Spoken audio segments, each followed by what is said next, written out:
ہم کریں گے ہر مظلوم کی حمایت۔ السلام علیکم ناظرین، میں ہوں حورین فاطمہ اور آپ دیکھ رہے ہیں حمایتی نیوز HD چینل۔ نظر ڈالتے ہیں آج کی اہم خبر پر۔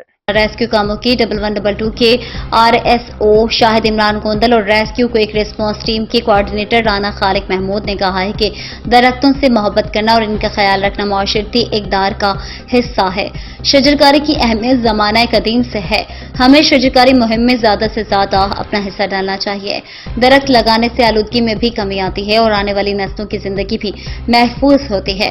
ان خیالات کا اظہار انہوں نے ریسکیو 1112 کوئک ریسپانس ٹیم اور Atlas college for health sciences کے زیر اہتمام منعقدہ پلانٹس فار پاکستان کی تقریب سے خطاب کرتے ہوئے کیا۔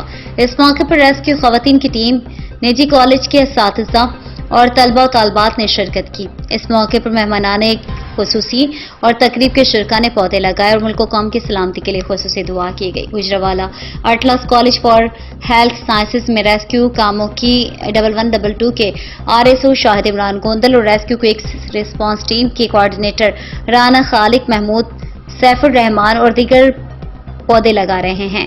اب تک کے لیے اتنا ہی۔ مزید خبروں اور اپڈیٹ سے باخبر رہنے کے لیے دیکھتے رہیں حمایتی نیوز HD چینل۔